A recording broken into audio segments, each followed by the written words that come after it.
बच्चों, good evening, welcome to my channel. तो फिर से आपको एक बार याद दिला देते हैं कि मेरा चैनल का क्या नाम है। आप YouTube में जाके ER_RAJNEESH इंजीनियर रजनीश सर्च करेंगे, हम YouTube पर दिख जाएंगे आपको, ठीक है। और फिर मैथ्स का जो भी वीडियो आप खोजेंगे वो मिलेगा आपको, ठीक है। तो हम लोग आज जो पढ़ने जा रहे हैं वो मैट्रिक्स पढ़ रहे हैं। मैट्रिक्स का हम लोग पिछले कई लेक्चर पढ़ चुके हैं और अब हम लोग जो है पिछले लेक्चर में क्या सीखे थे, मैट्रिक्स का मल्टीप्लिकेशन सीखे थे और एनसीईआरटी का क्वेश्चन करवा रहे हैं। तो एनसीईआरटी का क्वेश्चन में 3.1 हो गया था, 3.2 का करवा रहे हैं, लेकिन एक्सरसाइज का मैं नहीं करवा रहा हूँ। अभी आपको एक्सरसाइज 3.2 का एग्जाम्पल का क्वेश्चन करवा रहा है।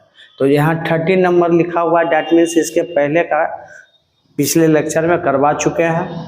पिछले लेक्चर में मल्टीप्लिकेशन सिखाए हैं, स्पेशल एक लेक्चर जो है मैट्रिक्स के मल्टीप्लिकेशन का है। ये सीधा सीधा फायदा किसके लिए है, जो क्लास 12 के बच्चे हैं, जो 2024 में एग्जाम देने जा रहे हैं। तो आप लोग 3 काम करते रहिए, चैनल को सब्सक्राइब करना, लाइक करना और अधिक से अधिक शेयर करना, ठीक है। हम आपके लिए काम करते रहेंगे, आप हमारे लिए करते रहिए। चलिए, और पूरा मैथ्स, यहाँ से मैथ्स समझना नहीं है, 2024 के एग्ज़ाम में आपको 100% मार्क्स गेन करना है। फुल एनसीईआरटी और साथ में RS अग्रवाल को भी लेके चल रहे हैं। बहुत लोगों को RS अग्रवाल पसंद है, बहुत लोगों को एनसीईआरटी पसंद है, तो मैं बीच का रास्ता निकाला कि मैं दोनों को लेके चल रहा हूँ। एनसीईआरटी भी छूटना नहीं चाहिए और RS अग्रवाल का एग्जाम्पल कम से कम पूरा बनाना है, क्योंकि RS अग्रवाल का एग्जाम्पल एनसीईआरटी का एक्सरसाइज है, ठीक है। चलिए, तो आज जो हम लोग काम कर रहे हैं मैट्रिक्स का एनसीईआरटी बुक का एक्सरसाइज 3.2 एक्सरसाइज है, जिसके पिछले क्लास में मैं कुछ होमवर्क दिया हूं बनाने के लिए भाई, और वो बना के आपको कमेंट में पूछना है कि सर ये क्वेश्चन नहीं बना, आप मुझे बताइए, हम बताएंगे। एकदम ऑफलाइन के जैसा क्लास चल रहा है, पूरा मजा आने वाला है। तो अभी ये जो है एग्जाम्पल का 30 नंबर है, एक्सरसाइज 3.2 का एग्जाम्पल का 30 नंबर क्वेश्चन है, ठीक है। और ये पेज नंबर 75 में है।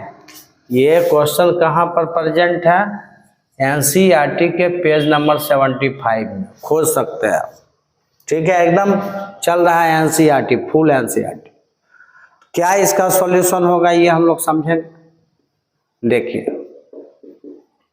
क्वेश्चन दिया हुआ है, इफ ए इक्वल टू दिया हुआ है मैट्रिक्स आपका, इसमें 2 रो है और 1 2 3 कॉलम है ना, मतलब 2 into 3 ऑर्डर का मैट्रिक्स।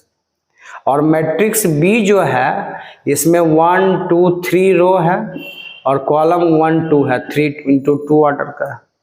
और क्वेश्चन में कह रहा है find A B B and shows that A B does not equal to B A. Prove करना है कि ए बी जो है बी ए के बराबर नहीं है, मतलब A into B does not equal to B into A. अरे भैया, जब ए बी और बी ए निकाल लेंगे तो ये पता चल ही जाएगा बराबर है कि नहीं। तो मैं मैट्रिक्स के मल्टीप्लिकेशन के लिए रूल बताया था कि कब मैट्रिक्स मल्टीप्लाई होगा, कब नहीं होगा। तो यहाँ पर सीधा सीधा ए इंटू बी बोल दिया, इसका मतलब मल्टीप्लाई होना है, तभी ये लिखा है, ठीक है। तो ऐसा क्या तरीका मैं बताया था कि अगर मुझे a इंटू बी निकालना है तो मैट्रिक्स A का कितने ऑर्डर है, 2 into 3 ऑर्डर है, और मैट्रिक्स B जो है बाद में इसके कितने ऑर्डर हैं भाई, 3 into 2 ऑर्डर है। मैं क्या बताया था, जो अगर A इंटू बी करना है तो फर्स्ट मैट्रिक्स का कॉलम, सेकेंड मैट्रिक्स का रो, फर्स्ट मैट्रिक्स का कॉलम में जितना रो है, फर्स्ट मैट्रिक्स के कॉलम में जितने कॉलम हैं, 3 कॉलम है, तो सेकेंड मैट्रिक्स का रो में जितना है ये दोनों सेम होना चाहिए। ये नंबर ऑफ कॉलम और number of row, first matrix का कॉलम और सेकंड मैट्रिक्स का रो सेम होगा तो मैट्रिक्स का मल्टीप्लिकेशन पॉसिबल होगा। और यहाँ पर पॉसिबल है, यहाँ पर A इंटू बी जो है ये एग्जिस्ट करने के लिए तैयार है, ठीक है। और एग्जिस्ट ही नहीं करेगा, एग्जिस्ट करने के साथ साथ कितने ऑर्डर के आएंगे ये भी बताना ये चाह रहा है। जो बच गया 2 इंटू 2 ऑर्डर आएगा, पहले ही पता चल गया कि मल्टीप्लाई भी होगा और ये 2 इंटू 2 ऑर्डर का आएगा। इनिशियल में कुछ क्वेश्चन मल्टीप्लाई करने सीख जाएंगे, फिर आपको कोई दिक्कत ही नहीं, आप करते रहिए। हाँ थोड़ा टाइम टेकन तो रहता है। चलिए, तो A इंटू बी अब होने के लिए तैयार है, तो A into B equal to, तो मैट्रिक्स A को पहले लिखिए, कितना लिखा हुआ है यहाँ पर 1 - 2 3 और दूसरा है आपका -4 2 और 5। यह मैट्रिक्स A है इंटू मैट्रिक्स B कितना है आपके पास 2 3 है, 4 5 है और 2 1 है। मैट्रिक्स का तो यही कहानी है, जरूरी नहीं है कि A इंटू बी होगा तो B इंटू A हो जाएगा, चेक करना पड़ेगा। जो भी मैट्रिक्स पहला होगा उसका कॉलम और दूसरा मैट्रिक्स का रो सेम होना चाहिए। सेम मतलब जितना इधर कॉलम है उतना रो होना चाहिए, तो मैट्रिक्स का मल्टीप्लिकेशन पॉसिबल होगा, अदरवाइज नहीं होगा। चलिए तो शुरू करते हैं। बताए थे कि हम लोग कैसे मल्टीप्लाई करते हैं। देखिए, मैं बताया था कि हमेशा पिछले लेक्चर में मैं एक एग्जांपल भी दिया था मैट्रिक्स का मल्टीप्लिकेशन बताने के बाद कैसे किया जाता है।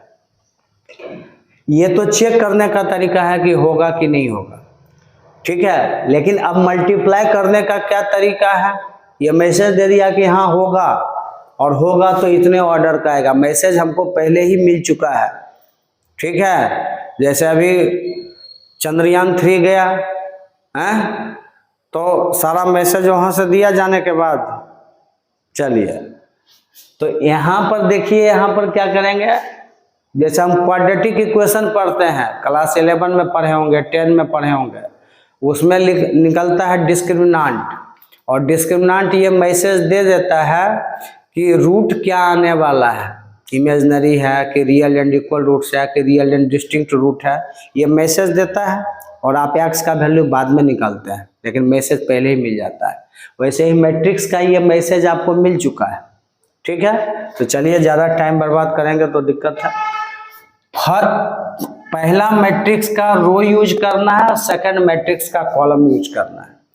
तो इसका पहला रो लेंगे, इसका पहला कॉलम से मल्टीप्लाई होगा कॉरस्पॉन्डिंग, इसको इससे मल्टीप्लाई करना है, इसको इससे करना है, इसको इससे करना है, सबका जोड़ा बना हुआ है, इसलिए तो चेक करते हैं।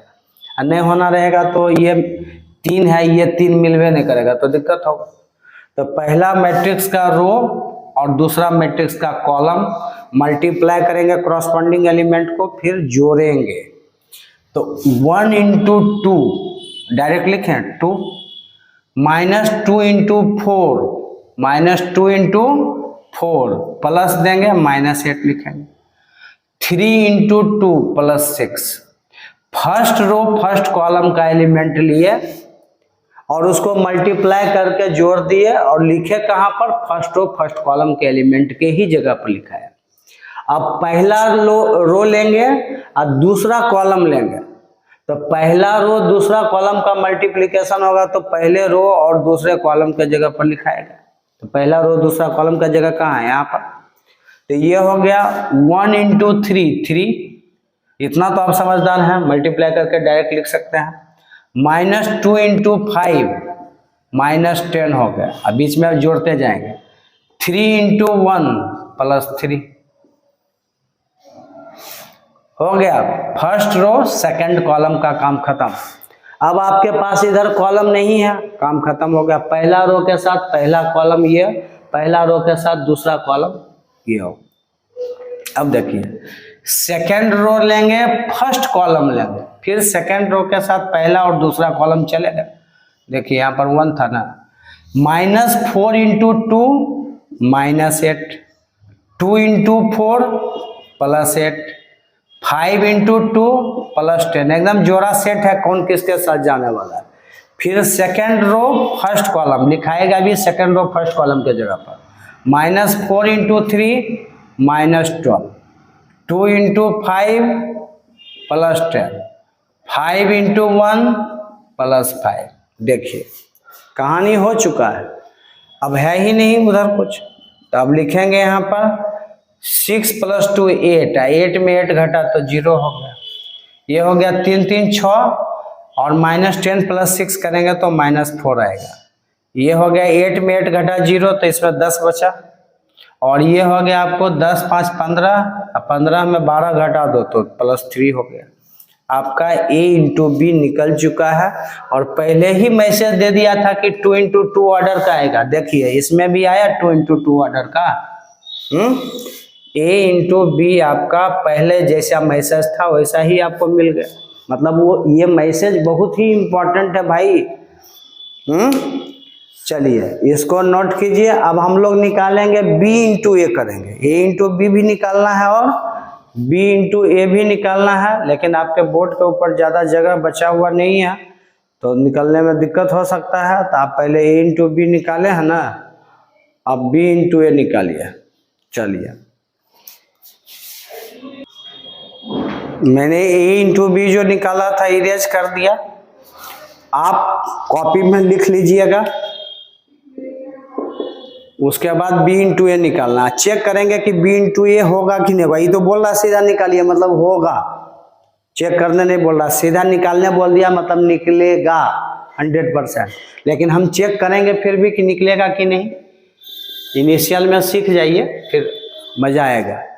B इंटू ए बोल रहा है, पहले B को लिखेंगे तो B का है 3 इंटू 2 ऑर्डर का, इंटू ए मैट्रिक्स जो है वो कितने ऑर्डर का है, वो है 2 इंटू 3 ऑर्डर का। देखिए जो भी पहले मैट्रिक्स लिखाएगा उसका कॉलम, और सेकंड मैट्रिक्स जो भी लिखाएगा उसका रो, देखिए तो है सेम ऑर्डर, सेम है। इस पहला का कॉलम दूसरा का रो सेम होगा तो मल्टीप्लाई पॉसिबल है। दैट मीन्स यहाँ पर B इंटू ए जो है इज एग्जिस्ट्स, ये एग्जिस्ट होगा, और एग्जिस्ट होगा मतलब मल्टीप्लाई होगा, तो मल्टीप्लाई करने के बाद कितने ऑर्डर का आएगा ये बताने के लिए आपको तैयार है। ये करके आएगा 3 इंटू 3, कितना ऑर्डर हमेशा आता है, पहला का रो दूसरा का कॉलम, उतना ही ऑर्डर का आएगा। मतलब पहले ही मैसेज बता दिया कि मल्टीप्लाई होने के बाद 3 इंटू 3 ऑर्डर का आएगा। समझ गए बात को। चलिए तो करते हैं। B into A equal to, B matrix हमारा क्या है, पहले लिखेंगे B को 2 3 4 5 2 1, ये B लिखा गया, इंटू ए मैट्रिक्स कितना है 1 -2 और 3, ये है -4 2 और 5। ठीक है, चलिए B इंटू ए आपको करना है। क्या करेंगे, जो भी मैट्रिक्स पहले लिखाएगा उसका रो ही यूज करना है, जो सेकंड मैट्रिक्स होगा उसका कॉलम यूज करना है। ठीक है, हमेशा ये करना है, आराम से आपका काम हो जाएगा। देखिए फर्स्ट रो फर्स्ट कॉलम लिखाएगा भी फर्स्ट रो फर्स्ट कॉलम के जगह पर, तो पहला रो पहला कॉलम शुरू करते हैं, पहला का रो दूसरा का हमेशा कॉलम चलेगा। अब देखिए यहाँ पर एक रो लेंगे तो इसके साथ तीनों कॉलम लेंगे, कैसे कैसे लेना है देखिए। फर्स्ट रो फर्स्ट कॉलम को फर्स्ट रो फर्स्ट कॉलम के जगह पर लिखेंगे 2 इंटू 1 2 प्लस 3 इंटू -4 -12 हो गया। पहला रो का पहला कॉलम से काम खत्म हो गया। फिर पहला रो लेंगे दूसरा कॉलम लिखेंगे और लिखेंगे पहला रो दूसरा कॉलम का जगह ये है first row second column, 2 into -2 -4, 3 into 2 plus 6, मतलब इसको इससे मल्टीप्लाई किए इसको इससे मल्टीप्लाई किए दोनों को जोड़ दिए, हमेशा ही काम करना है। फिर फर्स्ट रो थर्ड कॉलम भी लेंगे और लिखेंगे फर्स्ट रो थर्ड कॉलम के जगह पर पहला ही रो में तीसरा कॉलम, 2 इंटू 3 6 और 3 इंटू 5 15, समझ गए बात को? चलिए, हो गया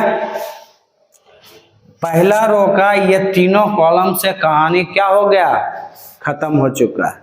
अब हम सेकंड रो स्टार्ट करेंगे। तो ये आपका देखिए सेकंड रो फर्स्ट कॉलम लिखाएगा, सेकंड रो फर्स्ट कॉलम की जगह 4 × 1 4, 5 × -4 -20, दोनों को जोड़ दी। Second row second column 4 × -2 -8, plus minus का ध्यान रखना है बाबू, और 5 × 2 +10। सेकंड रो थर्ड कॉलम लिखाएगा भी सेकंड रो थर्ड कॉलम के जगह पर 4 × 3 12, 5 × 5 +25 हो गया। अब आ जाइए फिर थर्ड रो फर्स्ट कॉलम 2 × 1 2, 1 × -4 -4।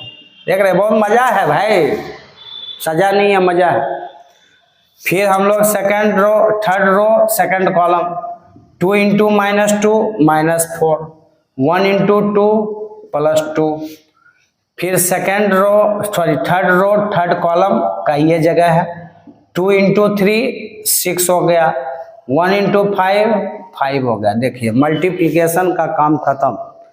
अब एक लाइन लिखेंगे सब कहानी हो जाएगा। देखिए -12 + 2 -10 हो गया, 6 में 4 घटा 2, 15 + 6 21, ये हो गया -20 + 4 -16, 10 में 8 घटा 2 हो गया, 25 + 12 37, -4 + 2 -2, -4 + 2 ये भी -2, और 6 + 5 11।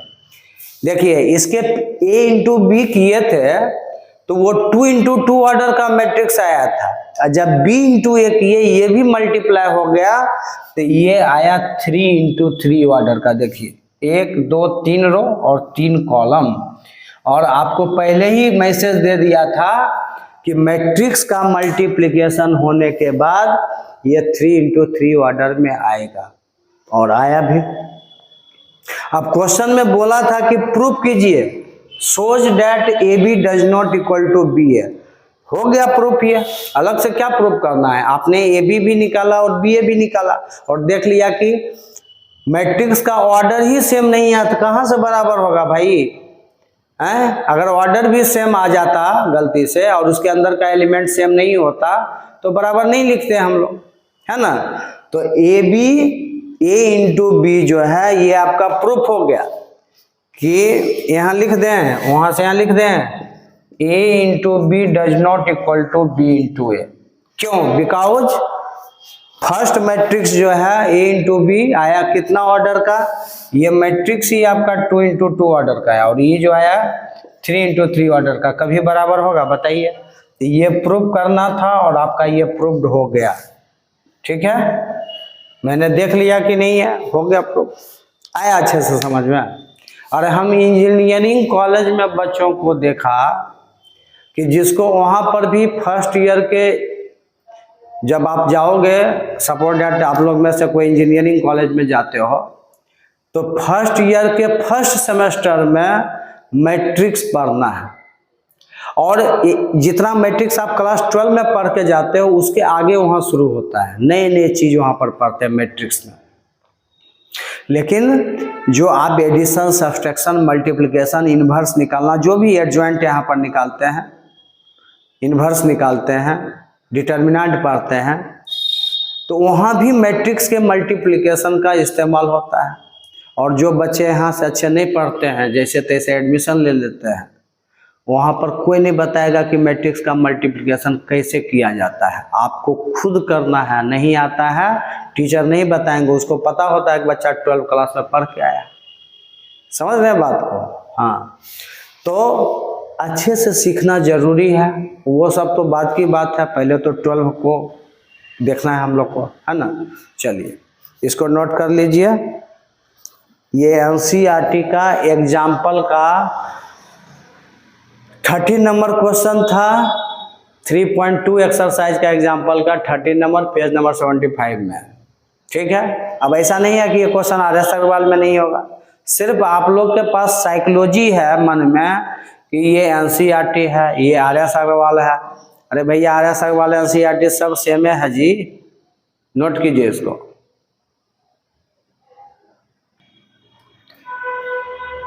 देखिए क्वेश्चन नंबर आपके पास 14 है, जो कि इसमें करना हम लोग को कुछ नहीं है। ये एग्जाम्पल का 14 नंबर क्वेश्चन है। क्वेश्चन कर रहा है, सब चीज क्वेश्चनेबल दे दिया, हम लोग के लिए कोई काम नहीं छोड़ा है, बस आप लोग समझ लीजिए। क्वेश्चन कहता है इफ ए इक्वल टू दिया 1 0 0 -1, मतलब 2 × 2 ऑर्डर का एक मैट्रिक्स है। बी इक्वल टू है 0 1 1 0, ये भी 2 × 2 ऑर्डर का मैट्रिक्स है। और निकाला देन ए इंटू बी, ये भी ए इंटू बी क्वेश्चनेबल करके बता दिया, हम लोग को नहीं करना है। अब बी इंटू ए भी क्वेश्चनेबल किया और देखा कि ए बी जो है, ए इंटू बी जो है वो बी इंटू ए के बराबर नहीं आया, क्योंकि दोनों का 2 × 2 ऑर्डर है, लेकिन अंदर का एलिमेंट जो है -1 यहाँ +1 है। देख रहे हैं, यहाँ -1 है, यहाँ +1 है, तो क्रॉसपोंडिंग एलिमेंट मैच नहीं कर रहा है, तो ये दोनों इक्वल मैट्रिक्स नहीं है। तो इससे क्या साबित हुआ कि मैट्रिक्स का जो मल्टीप्लिकेशन है वो सारे मैट्रिक्स के लिए कम्यूटेटिव लॉ को फॉलो नहीं करेगा। कम्यूटेटिव लॉ ऑफ मल्टीप्लिकेशन क्या होता है? a into B equal to B into A. हम लोग इंटीजर में या किसी होल नंबर के लिए, नेचुरल नंबर के लिए ऐसा पढ़ते हैं कि 3 × 2 = 2 × 3, कम्यूटेटिव लॉ ऑफ मल्टीप्लिकेशन। लेकिन commutative law of multiplication matrix में लागू नहीं होगा, और लागू तब होगा जब हमेशा होता कि a इंटू बी और b इंटू ए के बराबर हो जाता है। कोई स्पेशल केस ही होता है जिसके लिए बराबर होता है, लेकिन सबके लिए होगा तब लॉ होता है। ठीक है, समझ गए बात को? तो ये क्या शो कर रहा है, ये क्वेश्चन क्या बताना चाह रहा है, इसका सॉल्यूशन बस यही है, सारा चीज तो क्वेश्चन है बता रहा है कि ये शो कर रहा है हियर एबव क्वेश्चन, ऊपर का जो क्वेश्चन है shows that multiplication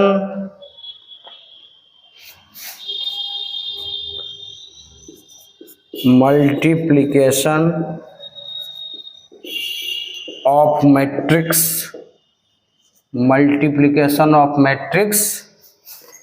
is not commutative।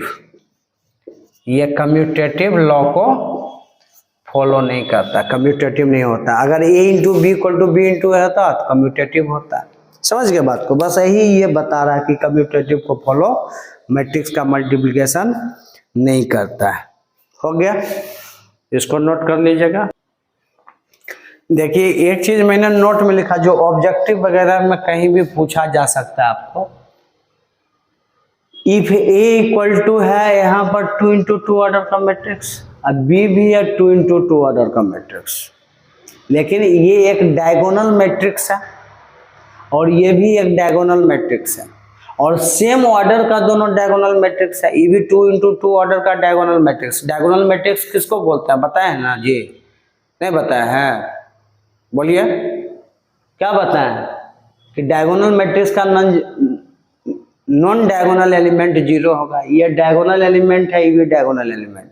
तो डायगोनल मैट्रिक्स उसी को बोलते हैं जिसका नॉन डायगोनल का एलिमेंट 0 हो। देखिए 0 0 है, 0 0 नॉन डायगोनल, डायगोनल वाला एलिमेंट है।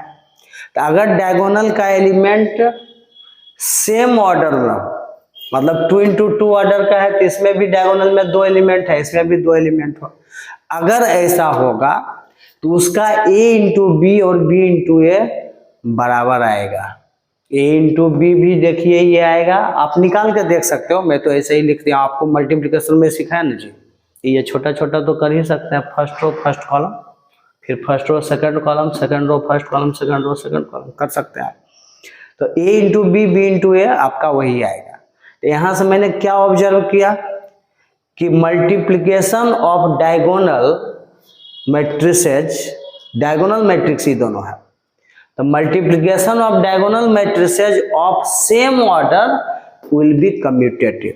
तो ये एक स्पेशल केस के लिए हो गया कि ये कम्यूटेटिव को फॉलो कर रहा है, लेकिन सारे मैट्रिक्स तो नहीं कम्यूटेटिव को फॉलो कर रहे हैं ना, है ना। ये एक स्पेशल केस के लिए कर रहा है कि अगर डायगोनल सेम ऑर्डर का होगा और डायगोनल मैट्रिक्स ये सेम ऑर्डर का होगा तभी होगा, ऐसे नहीं। ठीक है, तो ये एक स्पेशल केस हो गया, इसको नोट कर लीजिए।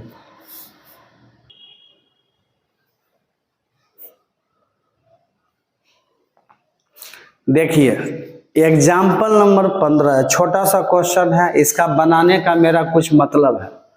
ठीक है, तो चलिए क्या क्वेश्चन कर रहा है, find A B if A equal to इतना है, बी इक्वल टू इतना है और ए इंटू बी आपसे पूछ रहा है। 2 इंटू 2 ऑर्डर का है तो निश्चित रूप से ए इंटू बी तो होना ही होना है। चलिए करते हैं, यहाँ पर निकालते हैं ए इंटू बी। ए मैट्रिक्स आपका है 0 -1 0 2 और इंटू बी मैट्रिक्स बाद में लिखेंगे 3 5 0 0। पहले समझिए, बनाइए, उसके बाद बताएंगे इसको इतना छोटा क्वेश्चन मैं क्यों बना रहा हूँ। तो ए इंटू बी इक्वल टू क्या होगा, फर्स्ट रो फर्स्ट कॉलम लेंगे भैया, 0 इंटू 3 करो, एक बार लिखते हैं 0 इंटू 3, हम जानते हैं कि 0 होता है, अब plus -1 into 0, first row first column multiply किए कॉरस्पॉन्डिंग एलिमेंट को और दोनों को जोड़ दिए। फिर फर्स्ट रो सेकंड कॉलम लेंगे, 0 इंटू 5 प्लस -1 इंटू 0, जानबूझ कर लंबा कर रहा है, तुरंत बना सकते हैं। सेकेंड रो फर्स्ट कॉलम अब लेंगे 0 into 3 plus 2 into 0, first row second row first column, अब second row second column 0 into 5 plus 2 into 0। क्या अगला लाइन आने वाला है, 3 इंटू 0 0 0 इंटू -1 0 0 आया, ये भी 0 ये भी 0 0 आएगा, 0 इंटू 3 0 2 इंटू 0 0 प्लस 0 0 0, ये भी 0। बहुत मजेदार आया है। तो ये क्वेश्चन में कैसे पूछता है आपको मैं बता रहा हूँ, ये क्वेश्चन घुमा के पूछता है, आपको दे देगा कि आप एक ऐसा एग्जाम्पल मैट्रिक्स का दीजिए, मतलब 2 मैट्रिक्स का प्रोडक्ट, ऐसे मैट्रिसेज का एग्जाम्पल दीजिए जिसका प्रोडक्ट 0 हो। आपको ऐसे क्वेश्चन पूछेगा, ये दिया हुआ नहीं रहेगा, मैंने दिया है। ठीक है, आपको क्वेश्चन घुमा देगा, क्या घुमा सकता है, घुमाएगा ये कि ऐसे मैट्रिसेज का एग्जाम्पल देना है जिसका प्रोडक्ट करने के बाद उसका मल्टीप्लिकेशन 0 हो जाए, और यहाँ पर मैट्रिक्स का मल्टीप्लिकेशन 0 हो गया। तो कैसा ए और बी कंसीडर किया, जरा इसको हमको पकड़ना है। और ऐसा क्वेश्चन कहीं भी मिलेगा आप बनाइएगा, हमेशा सोचते हैं सरे बनाए भैया, ये क्या बात हुई। तो देखिए आप इसको बनाएंगे, ए इंटू बी करेंगे, ए इंटू बी तो कर चुके हैं। यहाँ देखिए ए मैट्रिक्स का और बी मैट्रिक्स का क्या खासियत है, आप हमेशा कभी गड़बड़ नहीं होगा। आप मैट्रिक्स ए को देखिए, इसका पहला कॉलम का एलिमेंट दोनों 0 और सेकंड कॉलम का एलिमेंट को कुछ भी मान लो यार, कुछ भी, जरूरी नहीं है कि -1 2 माने, जो मन करे वो मान लो। और सेकंड मैट्रिक्स का सेकंड रो को देख रहे हैं, इसका पहला कॉलम और इसका रो, क्या कि मल्टीप्लाई के वक्त रो कॉलम का ही इस्तेमाल होता है। तो इसके दोनों कॉलम, पहला कॉलम का दोनों एलिमेंट 0 और इसका सेकंड कॉलम का दोनों एलिमेंट 0, या ये भी ऊपर वाला अगर 0 होगा, कोई भी रो का एलिमेंट 0 अगर होता है, इसका कॉलम का एलिमेंट 0 होता है, तो प्रोडक्ट हमेशा 0 ही आएगा। तो अगर आपको ऐसा एग्जाम्पल कहेगा कंसीडर कर ले तो आप कर पाइएगा। आगे क्या ध्यान रखेंगे कि किसी एक मैट्रिक्स का एक कॉलम का एलिमेंट दोनों जीरो कर देंगे और दूसरे मैट्रिक्स का रो का एलिमेंट को जीरो कर देंगे। समझ गया? तो ऐसा एग्जाम्पल बोलता है देने के लिए। और अभी तो ए भी दिया हुआ था, निकाल के मैंने दिखाया, देखो जीरो आ रहा है। तो आपको ऐसा एग्जाम्पल बोलेगा, बनाइएगा आप लोग, ठीक है। अच्छा क्वेश्चन है, बोर्ड एग्जाम में कई बार पूछ चुका है, ध्यान रखना है इसका। देखिए हम लोग अब 2-3 छोटा छोटा प्रॉपर्टीज है हम लोग पढ़ेंगे। कम्यूटेटिव लॉ को तो मैट्रिक्स का मल्टीप्लिकेशन फॉलो नहीं करता है, ये बता चुका है। Properties of multiplication of matrices हैं, जिसमें पहला है एसोसिएटिव लॉ। तो अगर आपके पास सपोज दैट 3 मैट्रिसेज हैं, let A B and C be 3 matrices, और वो एसोसिएटिव मैट्रिक्स का जो मल्टीप्लिकेशन होता है ये एसोसिएटिव लॉ को फॉलो करता है। क्या एसोसिएटिव लॉ है? अगर आपके पास 3 मैट्रिक्स है तो पहले हम a इंटू बी, देखिए ब्रैकेट में है, बाहर में c है, और राइट साइड में क्या है, बी सी ब्रैकेट में है, a बाहर है। मतलब ये एसोसिएटिव लॉ है।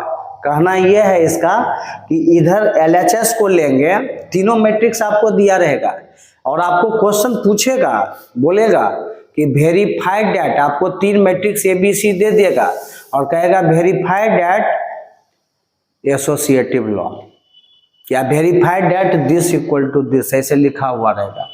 तो आप कैसे वेरीफाई करेंगे? LHS को लेंगे और जो ब्रैकेट के अंदर है तो पहले a इंटू बी आप कर लीजिएगा, करके जितना आएगा उसको हम c के साथ मल्टीप्लाई करेंगे, तो उसका जो वैल्यू आएगा LHS का हो जाएगा। RHS में क्या काम करना है, ये तो अलग है, ब्रैकेट में BC एक साथ है तो b इंटू सी कर लेंगे, और जितना b इंटू सी करके आएगा उसको a के साथ इंटू करना है और a को पहले लिखना है, ये ध्यान रखना है, ठीक है। तो आप अगर दोनों बराबर हो गया तो एसोसिएटिव लॉ को वेरीफाई कर दिया, मैट्रिक्स मल्टीप्लिकेशन और करता है, ये इसका प्रॉपर्टीज है। दूसरा लॉ है डिस्ट्रीब्यूटिव लॉ। डिस्ट्रीब्यूटिव लॉ है, डिस्ट्रीब्यूटिव लॉ क्या क्या कहना है कि इसमें भी 3 मैट्रिक्स आपका ए बी सी है, तो a इंटू ब्रैकेट में b प्लस सी अगर है तो ये डिस्ट्रीब्यूट मतलब अलग अलग होना। तो RHS में ये मल्टीप्लाई देखिए, a into B, A B, और फिर a को सी करेंगे तो प्लस ए सी, मतलब आपको तीनों मैट्रिक्स दिया हुआ है और कहेगा वेरीफाई कीजिए डिस्ट्रीब्यूटिव लॉ को, या डायरेक्ट लिखा रहेगा कि prove that this equal to this, verify that this equal to this. तो आप क्या करेंगे, इसका LHS लेंगे और LHS में क्या काम करना होगा, b को c के साथ ऐड कर देंगे, ब्रैकेट में b प्लस सी है तो पहले b से c को जोड़ देंगे और फिर जितना आएगा उसको a के साथ मल्टीप्लाई करेंगे और a को पहले लिखना है, ये देख लीजिए। और RHS में क्या करना है, पहले a को b के साथ मल्टीप्लाई करके a इंटू बी निकालना है, फिर a इंटू सी निकालना है और फिर दोनों को जोड़ना है और ये बराबर आएगा। तो ये आपका हो गया डिस्ट्रीब्यूटिव लॉ, और इसको भी हम डिस्ट्रीब्यूटिव लॉ ही बोलेंगे। ऐसा भी हो सकता है कि a प्लस बी ब्रैकेट में हो, c बाहर, तो भैया ऐसा होगा तो पहले a प्लस बी कर लेंगे, जितना आएगा उसको c के साथ मल्टीप्लाई करेंगे, और राइट साइड में a को c से मल्टीप्लाई करेंगे, जितना आएगा फिर b इंटू सी को करेंगे, फिर दोनों को जोड़ देंगे, तो इसका ये दोनों बराबर होना चाहिए। तो अगर ऐसा हुआ तो वो डिस्ट्रीब्यूटिव लॉ को फॉलो करेगा और करेगा ही, क्योंकि मैट्रिक्स का मल्टीप्लिकेशन ये सब लॉ को फॉलो करता है। और एक तीसरा है एग्जिस्टेंस ऑफ मल्टीप्लिकेटिव आइडेंटिटी। किसी नंबर का मल्टीप्लिकेटिव आइडेंटिटी जो होता है, जो उस नंबर पर कुछ फर्क नहीं पड़ता है, आप नेचुरल नंबर के लिए पढ़े हो, होल नंबर के लिए पढ़े हो, इंटीजर के लिए पढ़े हो, तो हम लोग नीचे क्लास में मल्टीप्लिकेटिव आइडेंटिटी पढ़े हैं। ऐसा नंबर जिसको किसी नंबर से मल्टीप्लाई करते हैं तो उस नंबर के ऊपर कोई फर्क नहीं पड़ता है। तो क्या फर्क नहीं पड़ता है भाई, क्या फर्क नहीं पड़ता है? तो अगर आप किसी भी नंबर को 1 से मल्टीप्लाई करते हो तो उस नंबर के ऊपर कोई फर्क पड़ता है? 2 इंटू 1 2 ही होता है, 5 इंटू 1 5 ही होता है। तो वैसे ही आपको मल्टीप्लिकेटिव आइडेंटिटी जो मैट्रिक्स में है, एग्जिस्टेंस ऑफ मल्टीप्लिकेटिव आइडेंटिटी, तो आइडेंटिटी मतलब unit matrix, types of matrix में यूनिट मैट्रिक्स पढ़ा है, यहाँ पर यूनिट मैट्रिक्स जो है वो आपका आइडेंटिटी है। तो आप मान लिया जाए आपके पास कोई मैट्रिक्स ए है और उसमें अगर आप आइडेंटिटी मतलब यूनिट मैट्रिक्स से मल्टीप्लाई करते हो तो पता है ए ही आएगा, ए इंटू आई ए ही आएगा, या आप आई इंटू ए भी करोगे तो ए के ही बराबर आएगा। दैट मीन्स मैट्रिक्स में अगर आप आइडेंटिटी मैट्रिक्स से किसी मैट्रिक्स को मल्टीप्लाई करते हो तो उस मैट्रिक्स के ऊपर कुछ फर्क नहीं पड़ेगा। आप एक एग्जांपल दे दें, आपको दे देते हैं, इधर मिटा के, टेंशन नहीं लेना है। यहाँ भी दे दें, यहाँ भी दे सकते हैं। चलिए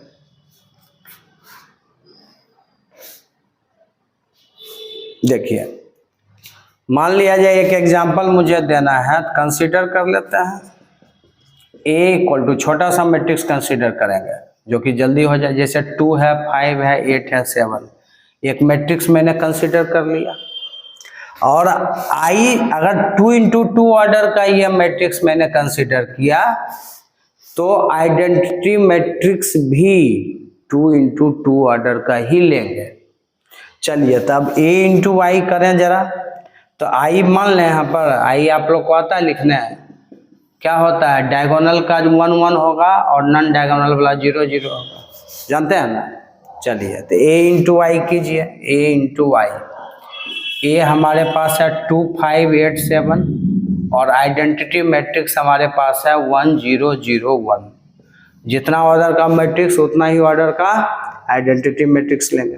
हम मल्टीप्लाई करके देखिए क्या होता है। First row first column 2 into 1 2 plus 5 into 0 0, देखिए 2 प्लस 0 हो गया। फिर फर्स्ट रो लेंगे, सेकंड कॉलम लेंगे 2 इंटू 0 0 प्लस 5 इंटू 1 5। अब सेकंड रो फर्स्ट कॉलम सिखा चुके हैं आप लोग, गड़बड़ नहीं होना चाहिए, ये तो छोटा है। Second row first column 8 into 1 8 plus 7 into 0 0। फिर ये हो गया second row second column 8 into 0 0 है, 7 इंटू 1 7 प्लस 7। अब जोड़ेंगे, जोड़ के लिखेंगे कितना आएगा, देखिए 2 प्लस 0 2 5 प्लस 0 5 8 7 कितना है बताइए। यही मैट्रिक्स का वैल्यू था 2587 2587। ऑब्जेक्टिव में आपसे क्वेश्चन पूछ सकता है कि मल्टीप्लिकेटिव आइडेंटिटी कौन है, तो जो यूनिट मैट्रिक्स है वही है, क्योंकि उसको अगर किसी भी मैट्रिक्स से मल्टीप्लाई करते हैं तो वो मैट्रिक्स के ऊपर कुछ फर्क नहीं पड़ता। नहीं पड़ा, आप देखिए, समझ रहे हैं बात को। चलिए नोट कीजिए इसको, लीजिए, ये तो दिख ही नहीं रहा है तो कैसे आप नोट करेंगे। अब दिख रहा है, चलिए नोट कर लीजिएगा।